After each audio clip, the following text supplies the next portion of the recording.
बिस्मिल्लाहिर्रहमानिर्रहीम। Dear students, अस्सलाम वालेकुम। इस उम्मीद के साथ कि आप सब खैरियत से होंगे और आप अपना और अपनी फैमिलीज़ का और बाहर सब लोगों का ख्याल रख रहे होंगे। तो हमारा जो प्रीवियस लेक्चर में जो सेशन चल रहा था वो टॉपिक था अपील का, जो डील कर रहा था सेक्शन 161 को।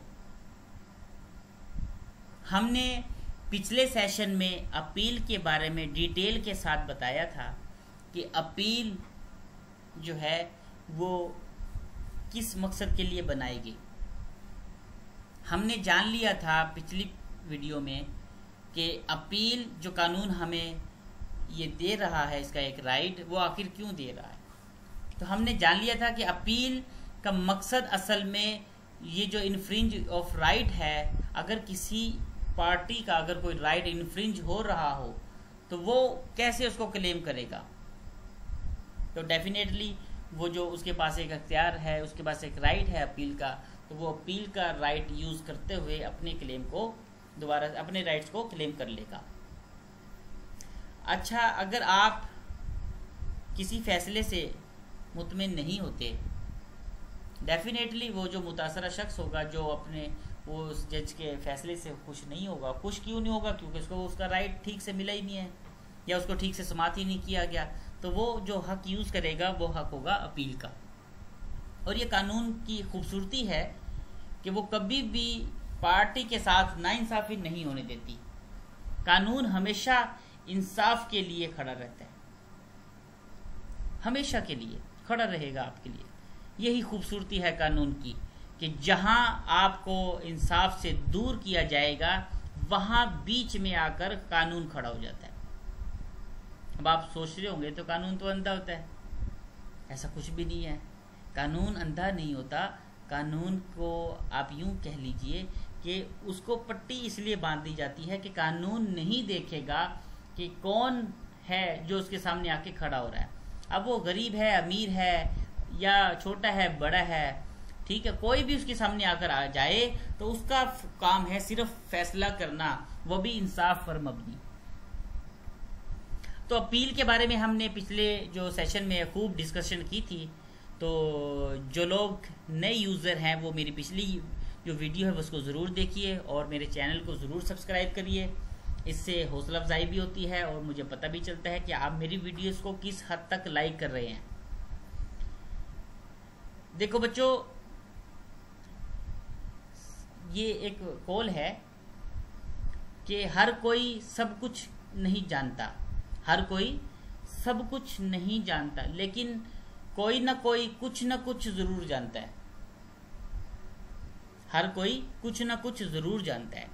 तो कुछ ऐसी बातें वो हम आपके सामने ला के दिखाएंगे कि जिससे आपका जो कॉन्सेप्ट है अपील का वो तकरीबन क्लियर हो चुका होगा या हो जाएगा। तो हमने पिछले सेशन में बात की थी अपील की कि ये जो अपील का कानून है, लॉ ऑफ अपील है, वो क्या कहता है। तो हमने सिंपल बात की थी कि इस कानून में हम सिर्फ ये पढ़ेंगे कि आखिर अपील दायर करने की जो है तरीकाकार वो क्या है, या दायर आखिर कौन कर सकता है।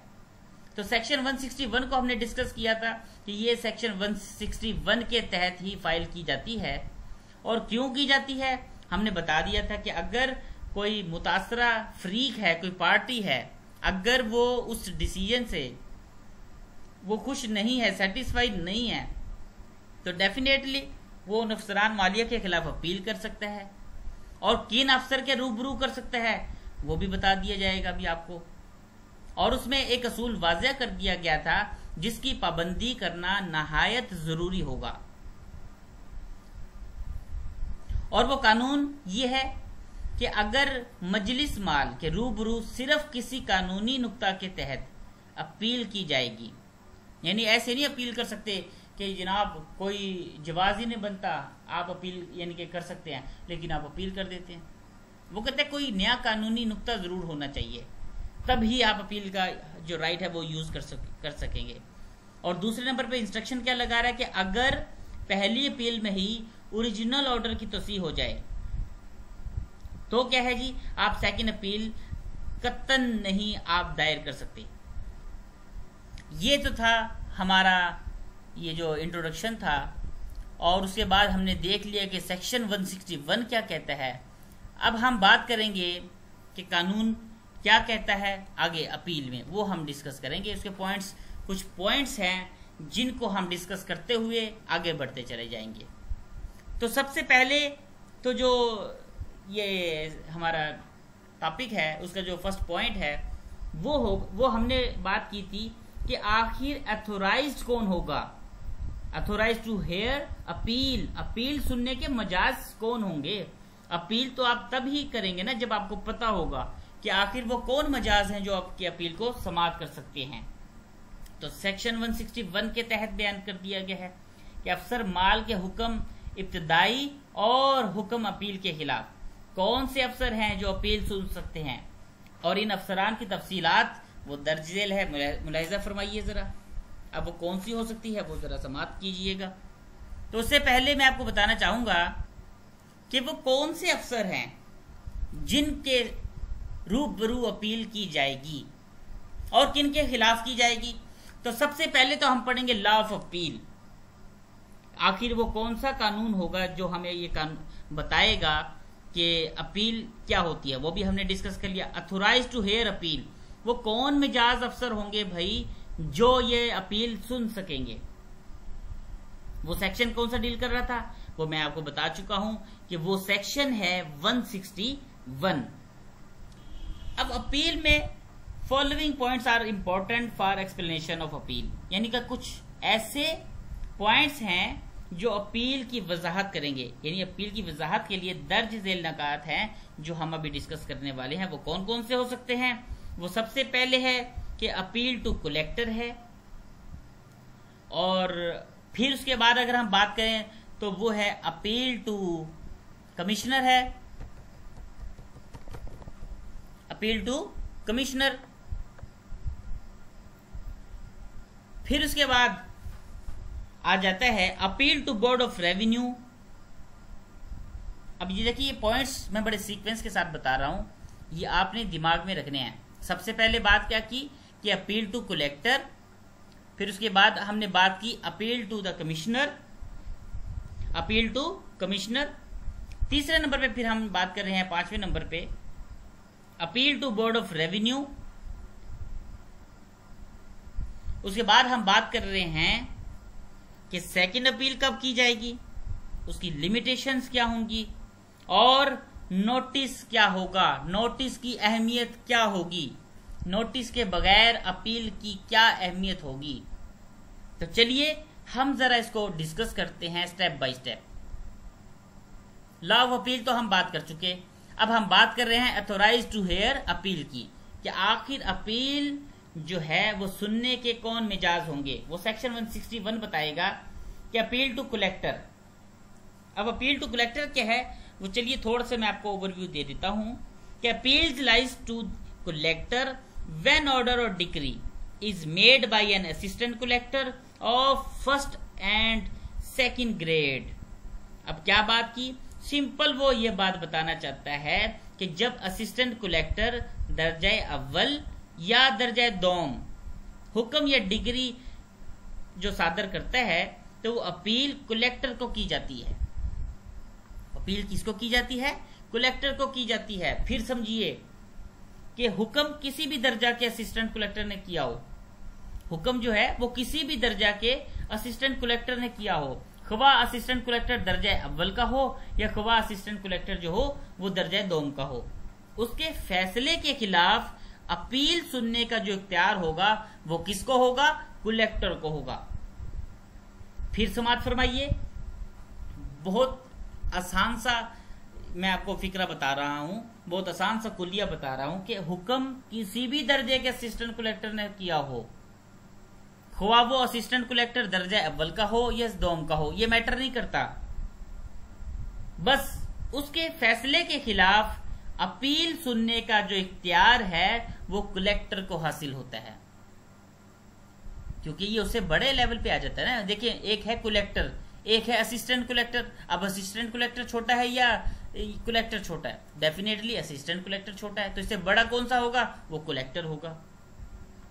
तो जब असिस्टेंट कलेक्टर ने हुक्म अगर सादर किया है, ख्वाह वो दर्जा अव्वल हो या दोम ग्रेड का हो, तो क्या है जी, उसके फैसले के खिलाफ अपील सुनने का जो इख्तियार है वो कलेक्टर को हासिल होता है। अब अगर हम बात करें अपील टू द कलेक्टर, या सॉरी ये तो हम डिस्कस कर चुके हैं, अपील टू कमिश्नर। अब कमिश्नर को कैसे अपील की जाएगी, आइए फिर से सुनते हैं।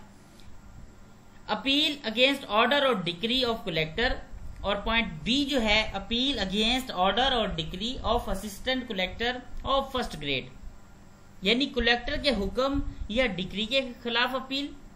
और नंबर 2 में वो बताता है कि असिस्टेंट कलेक्टर दर्जे अव्वल या हुक्म या डिग्री के खिलाफ अपील। फिर से समझिए, अगर कलेक्टर ने कोई हुक्म वो ओरिजिनल ऑर्डर हो या हुक्म अपील सादर किया हो, तो उस हुक्म के खिलाफ अपील कमिश्नर के रूबरू की जाएगी। अब क्या बात करना चाह रहा है, अब पहले देखिए बात कि आपका केस फाइल था असिस्टेंट कलेक्टर के पास, छोटा ऑफिसर था, आपने अपील कहाँ की, कलेक्टर के पास। अब अगर कलेक्टर कुछ करता है तो आप किसके पास जाएंगे, डेफिनेटली कमिश्नर के पास जाएंगे। अगर उसके हुक्म के खिलाफ आप जाएंगे अपील के लिए, तो आप किसके पास जाएंगे, कमिश्नर के पास जाएंगे। यही बात वो ये बताना चाहता है कि अगर कलेक्टर ने कोई हुक्म इब्तदाई या हुक्म अपील फरमाया हो ऑर्डर सुनाया हो, तो उस हुक्म के खिलाफ अपील कमिश्नर के रूबरू पेश की जाएगी। मेरे ख्याल से आप बातों को समझ रहे होंगे, क्योंकि कमिश्नर का जो होता है वो कलेक्टर से बड़ा होता है, इसीलिए कलेक्टर जिस कमिश्नर के ताबे होता है, जिसके अंडर होता है, उस कमिश्नर को कलेक्टर के हुक्म के खिलाफ अपील सुनने का इख्तियार होता है। अब अगर बात करें appeal to the board of revenue की, तो क्या है जी,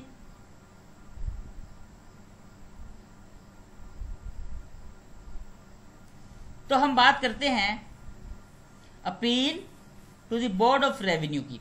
अब मेरे ख्याल से आपको जो हमने पहले जो डिस्कस किया है कि अपील अगेंस्ट ऑर्डर और डिक्री है, तो वो क्या था वो मैं जरा बता देता हूं कि जब कलेक्टर हुक्म या डिग्री को सादर करता है तो अपील किसको की जाएगी, कमिश्नर को की जाएगी।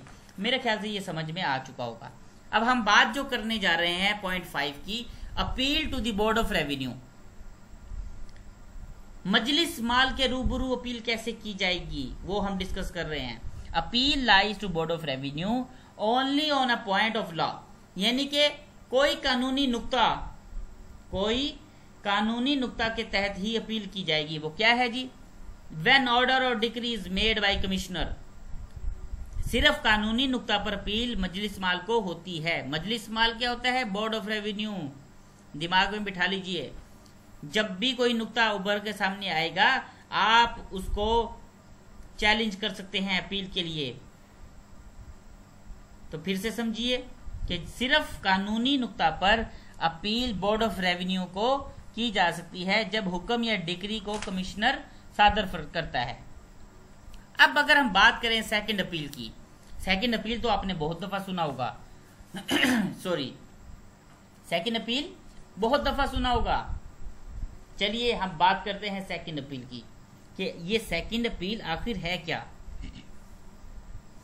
तो सेकंड अपील में सिर्फ 2 ही पॉइंट बताए गए हैं और कोई बात ही नहीं है। नंबर 1 क्या है, कंफर्मेशन ऑफ ओरिजिनल ऑर्डर और डिक्री, मॉडिफिकेशन और रिवर्सल ऑफ ओरिजिनल ऑर्डर और डिक्री। यानी पॉइंट 1 में वो बताता है कि अगर इब्तदाई या असल हुक्म डिग्री की तोसी या तस्दीक हो जाए, या इब्तदाई या असल हुक्म या डिग्री की तब्दीली या उसके उल्ट हो जाए।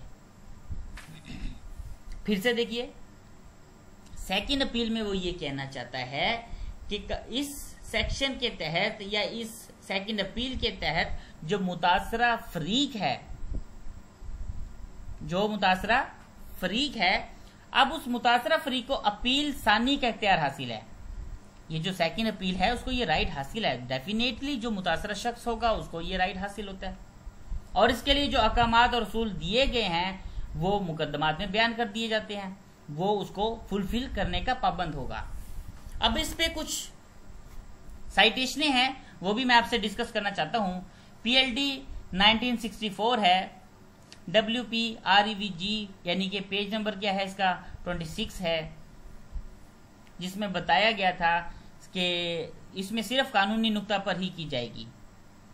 अब दूसरी अथॉरिटी भी है, PLD 1961 है, WP इसका है 15, कि यानी कमिश्नर ने कलेक्टर का फैसला उस वजह से तब्दील कर दिया था कि वो गलत और नामाकूल था, तो इस जमन में अपील सानी में कोई मदाखलत ना की गई। अब एक और साइटेशन है, वो भी मुलाहिजा फरमा लीजिए। ये साइटेशन आपको आगे कोर्ट में काम आएंगी, क्योंकि जब आपके पास रेफरेंस होते हैं तो आप केस को अच्छे से विन कर लेते हैं। PLD 1950 है, ये है PV और पेज है 1076। अपील सानी वो शख्स कर सकता है जिसके खिलाफ निचली अदालत यानी जो उससे छोटी अदालत है उस अपील का हुक्म जेर अमल लाया जा सकता हो। अब अगर हम बात करें लिमिटेशन फॉर अपील की, अगर अब हम बात करें लिमिटेशन फॉर अपील की, आखिर ये लिमिटेशन अपील क्या है। अब आपने देखा होगा कि ये लास्ट वाला जो है लिमिटेशन ऑफ अपील, इसको मैं शुरू में डिस्कस क्यों कर रहा हूँ, ये शुरू में इसीलिए डिस्कस कर रहा हूँ ताकि हमें जो मुकर्रर मुद्दत है, जो प्रिस्क्राइब्ड स्पेसिफिक टाइम पीरियड है, अगर हम उसी को ही फॉलो नहीं करेंगे तो हमारा ये जो सारी की सारी मेहनत है वो जाया हो जाएगी। अब ये सेक्शन 162 में बताता है, किसमें बताता है लिमिटेशन बता रहा है सेक्शन 162 में।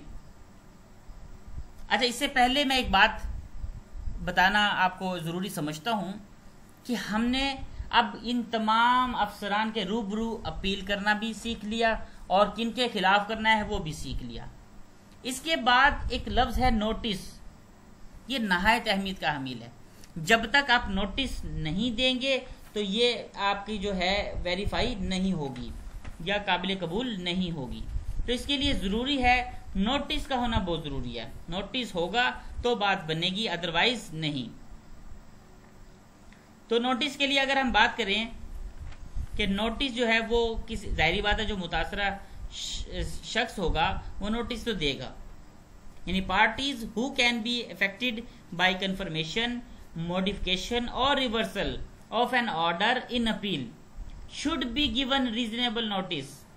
किसकी बात हो रही है? Should be given reasonable notice to appear and to be heard in spot of an against that order against which appeal is filed.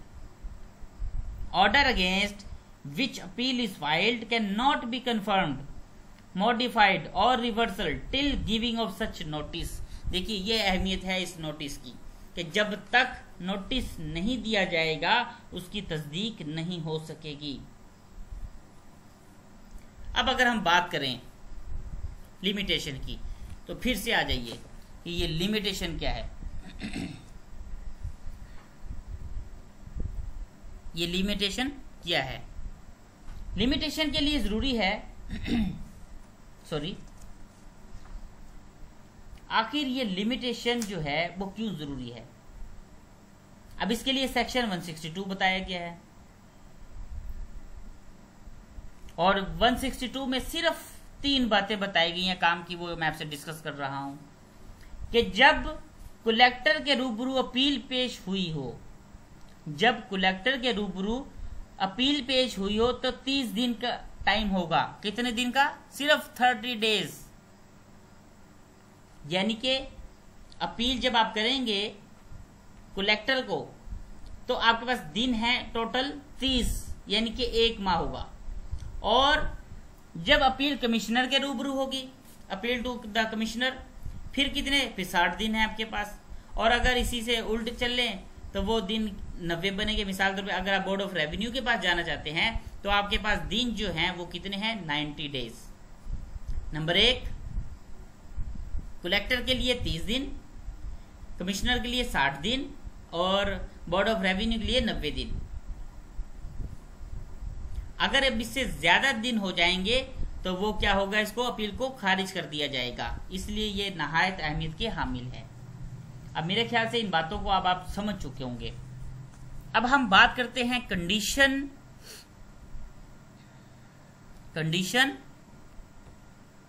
Of appeal, point 6 पे आ जाइए। कंडीशन ऑफ अपील क्या कहता है, इसको जरा हम देखते हैं।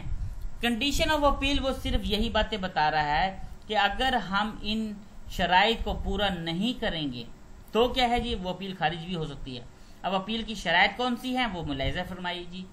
पॉइंट 1 में वो ये कहता है कि जब हुक्म ओरिजिनल ऑर्डर यानी कि इब्तदाई हुक्म ओरिजिनल ऑर्डर की अपील अव्वल में तोसी कर दी जाए तो कोई मजीद अपील दायर ना की जाएगी। अब ओरिजिनल ऑर्डर में ही अगर तोसी हो जाती है तो मजीद दायर करने की जरूरत ही नहीं पड़ेगी। और इस शर्त को कानून हाजा के तहत लागू भी करने का मकसद ही यही है कि अवाम के हाथ में वो खिलौना बनने से बचाया जा सके। यानी अवाम ऐसा नहीं है कि जी अब बार बार इसको आप वो पंगे लेते रहिए, शरारत करते रहे, नहीं। कानून की खूबसूरती मैं पहले बता चुका हूं। कानून की खूबसूरती है कि सिर्फ वो इंसाफ के लिए बना है, बस मजाक के लिए नहीं।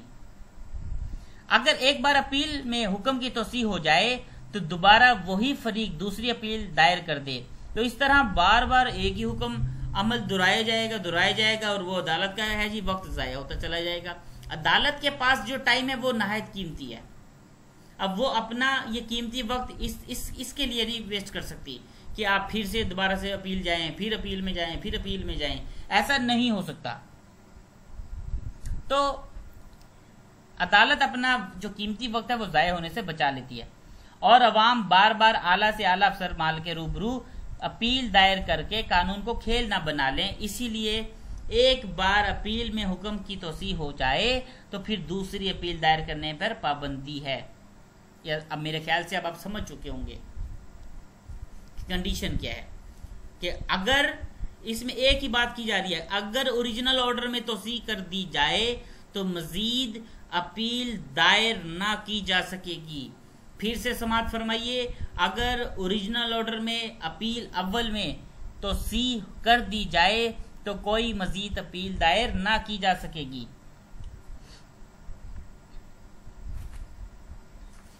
उसके बाद वो ये कहता है अलबत्ता अपील अव्वल में हुक्म इब्तदाई मनसूख हो जाए या मुतासरा फरीक दूसरी अपील दायर कर सकता है। बस ये वही दो शर्तें थी जिसको वो फुलफिल करे तो बात बनती है। अब पॉइंट 2 में हमने बात करें, अगर वो क्या कहता है कि जब कलेक्टर अपील में किसी ऐसे हुक्म को तरमीम या मनसूख कर दे तो मजीद अपील होने पर अगर कोई की जाए तो कमिश्नर का हुक्म हतमी समझा जाएगा।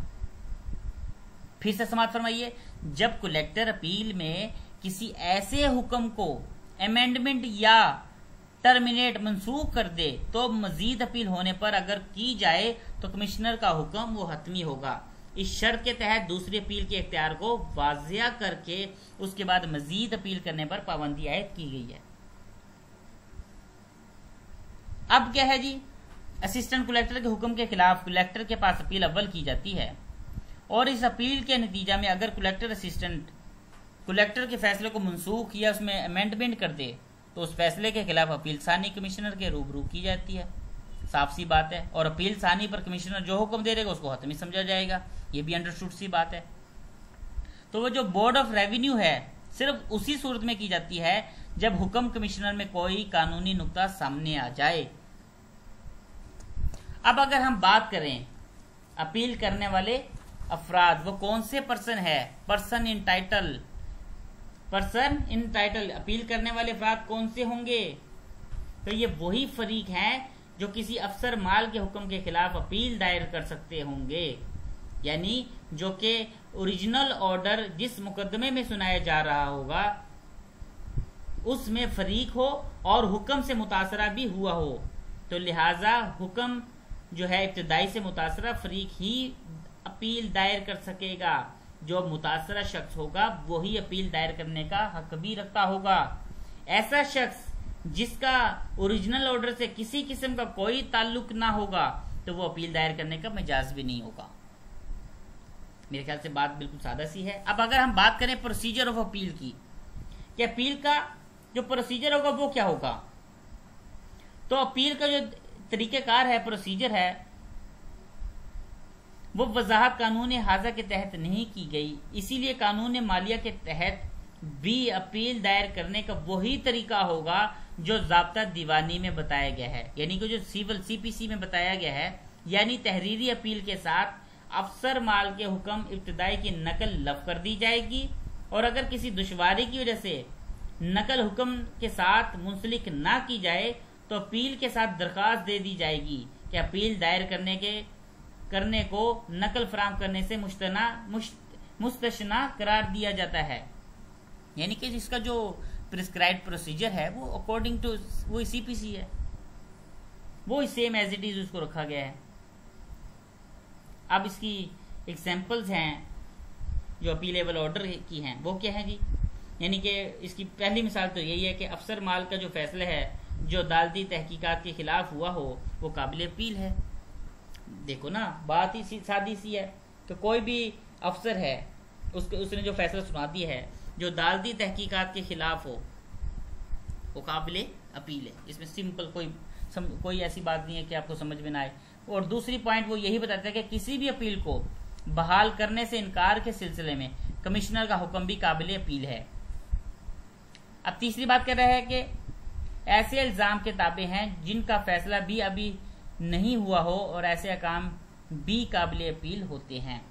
अब अगर बात करें order where no appeal lies के नाकाबिल अपील हुक्म कौन से होंगे, जहां वो जो जजमेंट डेप्टर हैं उनकी राजी अदालत दीवानी के हुक्म की रूह से कर ली जाए या उस मकसद की मिसल कलेक्टर को भेज दी जाए जो कुर्की में मुदाखलत करने से इनकार करे, तो करार पाया जाएगा कि कलेक्टर के उस हुक्म के खिलाफ कोई अपील ना की जाएगी और ना ही की जा सकेगी।